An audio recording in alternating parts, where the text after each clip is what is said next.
안녕하십니까? 강경상고에서 온 이은아라고 합니다. 시작하기 전에 제가 지금 감기 때문에 약간의 코맹맹이 소리가 나는 것을 양해해 주십사 부탁을 드리겠습니다. 우리는 살아가면서 많은 것들을 해명해야 합니다. 내가 무언가를 싫어하면 내가 왜 이걸 싫어하고 왜 싫어하게 됐고 어떻게 싫어하는지, 그래서 양해를 부탁한다고 늘 해명해야 합니다. 이것을 듣고 사람들이 그냥 그렇구나 하고 넘기면 다행일 것입니다. 하지만 수많은 사람들은 이것을 듣고 왜 그래? 이상해. 나는 안 그러는데 라는 반응을 보이기 십상입니다. 요즘을 개성의 시대라고들 합니다. 개성은 각자 자기가 가지고 있는 고유의 특성이라고들 합니다. 그런데 이 사회는 개성을 강조하는 것만큼 이를 뒷받침해주지 못하고 있다고 저는 생각합니다. 오히려 이 사회는 자기가 가진 개성을 부정하는 경향이 있다고 저는 생각합니다. 저는 개성을 자기가 가진 색이라고 생각합니다. 이 색을 입고 있는 자만이 스스로 당당하다고 저는 굳게 믿습니다. 이렇게 생각하게 된 것에 대한 계기는 아주 사소한 것이었습니다. 불과 몇 년 전까지만 해도 저는 스스로를 속이고 만드는데 매우 노력했던 사람이었습니다. 이렇게 된 것은 중학교 때 친구가 저에게 다른 애들이 그러는데 너 좀 이상한 애 같대 라는 말을 들었기 때문이었습니다. 저는 이 말을 네가 창피해서 네랑 같이 못 다니겠어 라는 비난으로 받아들였습니다. 그래서 저는 남들 같아지려고 부단히 노력했습니다. 남들 같아지면 더는 비난받지 않아도 되고 더는 상처받지 않아도 된다고 생각했기 때문입니다. 그런데 저는 이것이 또다시 남을 상처 주는 길이 되리라고는 생각하지 못했습니다. 저는 다르다는 이유로 남들에게 왕따 당하는 아이를 왕따 시키는데 매우 크게 동조하고 적극적으로 권유하기도 했습니다.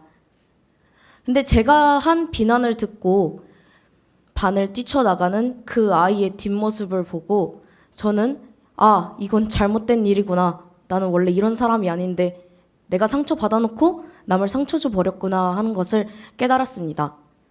그렇게 깨닫고 나니 주변이 다르게 보이더군요.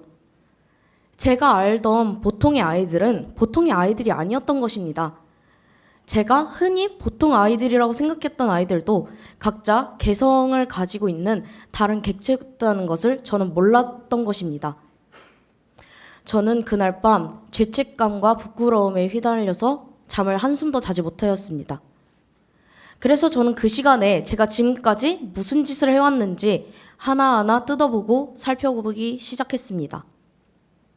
그러자 제가 가장 먼저 무엇을 해야 하는지 눈에 보이더군요. 그 다음날 저는 제가 괴롭혔던 그 친구를 찾아가서 손을 잡고 울면서 사과했습니다. 그 손을 잡으면서 저는 결심했습니다. 다시 원래 나로 돌아오자. 남을 상처 주는 사람이 던 되지 말자. 상처받지도 말자고 말입니다. 난 당당해. 난 괜찮아. 난 멋있는 사람이야 라고 하면서 다시 돌아오는 건 굉장히 힘든 일이었습니다. 하지만 저는 제가 잡은 손에 무게를 느끼면서 다시 돌아오려고 열심히 노력하고 포기하지 않았습니다. 그렇게 시간이 흘러 다시 일어서게 된 저는 더 이상 다름에 대한 시선에 상처받지 않습니다. 남을 상처 주지 않으려고 노력하는 사람이 되었습니다. 세상에는 수많은 제가 있을 것입니다. 남을 상처 주고 상처받는 사람이 있을 것입니다. 저는 스스로 깨달아야 했고 스스로 혼자 견디면서 이를 극복해야 했지만 또 다른 저들은 그러지 않았으면 좋겠습니다. 저는 다름을 다름으로 인정하고 틀리다고 말하지 않는 사회를, 그리고 다름을 인정하고 서로 존중하기 위해 배려하는 사회를 만들고 싶습니다. 그러기 위해서 여러분, 지금 당장 손을 가슴에 얹고 저와 한 가지 약속을 해주셨으면 합니다. 이 세계를 다르게 만들 수 있는 약속을 저와 해주셨으면 합니다. 다름을 인정하고 서로 존중하는 멋진 사람이 되자. 다름을 틀림이라고 규정짓고 남을 상처 주지 말자. 그리고 무엇보다도 가장 중요한 건 나를 위해서 남에게 상처를 주지 말자. 이것을 약속해 주셨으면 좋겠습니다. 감사합니다. 네, 감사합니다. 강경상업고등학교의 이은하 학생의 두 번째 연설이었습니다. 수고하셨습니다.